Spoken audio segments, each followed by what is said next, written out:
Alex, neviem opísať celkom, čo som zažíval včera, keď som videl výsledkovú listinu. Alex Lužinský na druhom mieste KPMG SKG Tour. Ako si to ty videl? Ako si sa na to pozeral? Veril si tomu? Tak ja som tomu tiež nemohol uveriť, neveril som, že som tak dobre zahral, ale ani som to tak nejak necítil, že som tak dobre hral. Proste mal som strašne veľké šťastie, priznávam, a proste, ale nezdalo sa, že by som zase tak dobre hral. Skončil si Oranu za Jurom Zvaríkom, išiel si v poslednom flajte dnes. Ako sa ti hralo vo flajte s Jurom Zvaríkom, s Bránkom Staníkom? Tak bola to veľká skúsenosť hrať s takými dobrými hráčmi a aj som sa veľa naučil, ale nejak ma dneska to šťastie opúšťalo. Ty od tejto sezóny trénuješ inak ako minulý rok, individuálne, pokiaľ sa nemýlim. Vidíš nejaké zmeny na svojej hre? Pomáha ti to viac? Tak trénujem cez školu niekedy, ale akože chodím normálne do školy, len sem tam v stredu alebo tak chodím cez školu. A tak sú určite veľké zmeny, lebo trénujem intenzívnejšie a aj to vidno na tej hre. Jasné.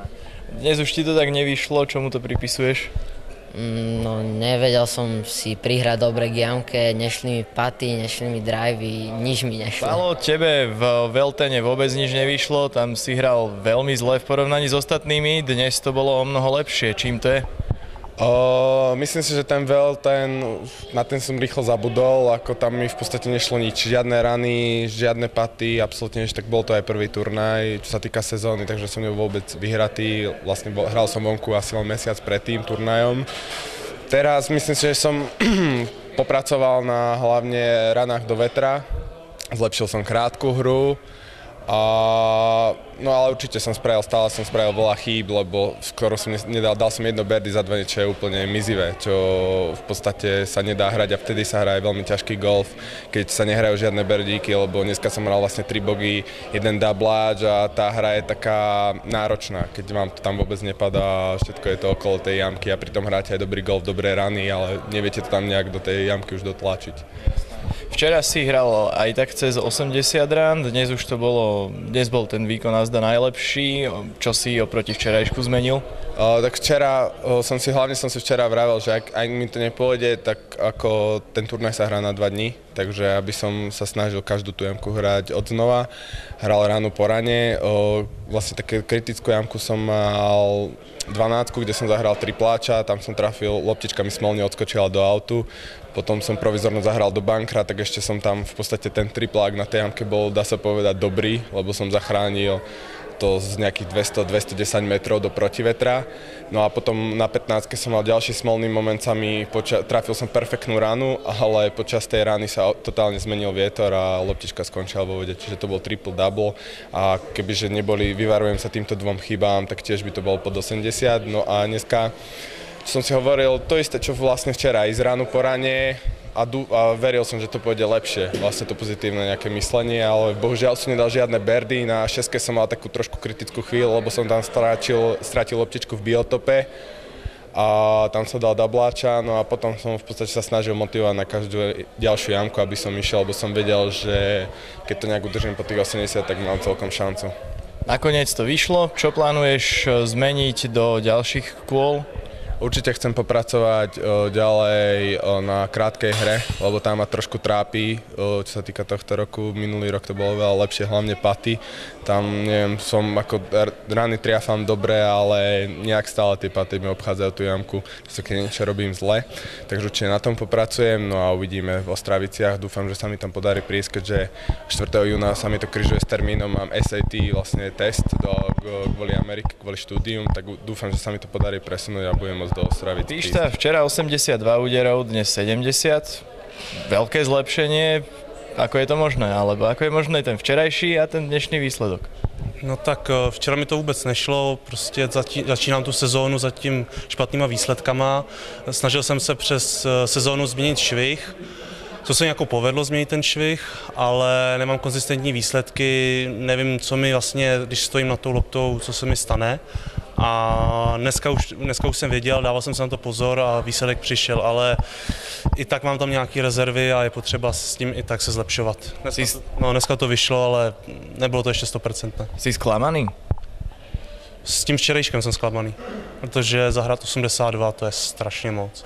A aspoň, že ten dnešek byl lepší a snad to bude nový začátek. Dnes si tam mal 4 birdy a 2 bogy. Na scorekarte včera to bolo oveľa divokejšie. Čo si urobil dnes preto? Zlepšil jsem krátkou hru, já jsem byl dneska schopný zachránit jakoukoliv situaci okolo greenu, takže vždycky up and down a nedělal jsem zbytečné trojpaty. Včera mi spíš nešly ty paty, plus hlavně jsem zahrál asi 5-6 vod, ještě 2 ztracené balóny, dneska už byly jenom 2 vody, já tady prostě ty vody trefuju furt, takže už si musím počítat a to byl ten zásadní rozdíl. Já jsem byl konzistentnější, viděl jsem, co můžu zahrát a počítal jsem s těma odchylkama různýma. Medzi dneškom a včerajškom boli aj drobné poveternostné rozdiely, alebo tak v počasí. Vplývalo to nejako na tvoju hru? Včera víc foukalo, ale největší problém je to, že neustále se točil ten vítr, takže někdy to mohlo udělat něco, co člověk ani s tím nepočítal. A to bylo na tom to nejhorší, že zkrátka člověk s něčím počítal a pak to přišlo úplně jinak, i když tu ránu trefil. V Ostraviciach ideš už na prvé miesto?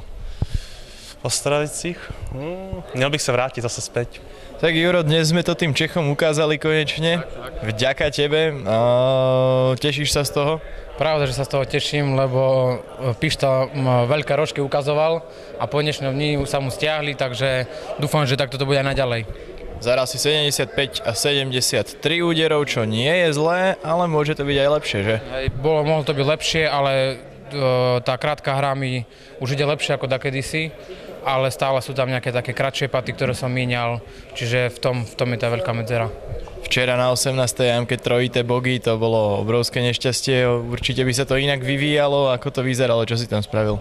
No, spravil som tam to, že som zahral doprava do vody a som sa rozhodoval, či idem zahrať, alebo idem mu dropnúť, ale vyzeralo to tak, že bolo lepšie ju dropnúť, ale ja som sa nedal, ja som chcel zahrať, čiže som mu zahral, netrafil som ju, iba z vrchu, kde sa mi lopta skotulala pol metra, stadiaľ som sa prihral do rafu, tesne za odpilený strom a stadiaľ som ťažko zahral na green a trojpad. Čiže bolo to úplne nezmyselný manažment hry. Mal som zvoliť tu, že som si mal dropnúť kľudne, dať to na green treťou, 2 paty a zobrať to bogy pri najhoršom. Pred druhým kolom si viedol pred Alexom Lužinským, ktorý je pomerne neznámy na SKG túre, o nejaké 2 rany alebo o ranu pred Alexom a pred ostatnými prenasledovateľmi, hlavne pred Pištom si už mal veľký náskok. Čo si robil preto, aby si to nepodcenil dneska? Tak hlavne som si hral svoju hru, čiže som nerozmýšľal ani nad Alexom, ani nad Pištom.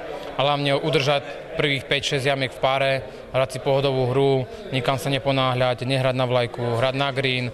Hoci tak mám aj dlhší pad, ale zahrať dvojpad, čiže som dneska nebol nejaký agresívny. Čiže to bol taký dobrý bod, ktorého som sa držal a mi to vychádzalo samozrejme. A Aleš, ak môžem o ňom povedať, tak Alex hrá veľmi dobre, má veľmi dobrú krátku hru, má smolu, ale je to taká budúcnosť pre Slovensko, že myslím si, že bude to veľmi dobrý hráč, veľmi dobrý. Dnes si hral v trojgeneračnom flighte, lebo bol tam ešte Branko Staník z Midage Golfu vlastne, ako to vyzeralo? No tak Branko je tiež kvalitný hráč, ukázal svoje tajné figle a to strašne dobre patoval, dával dobré paty. Drivey mal také 2, pokazil možno, ale ostatné mal celkom dobre odpali. Hral veľmi dobrý golf tiež.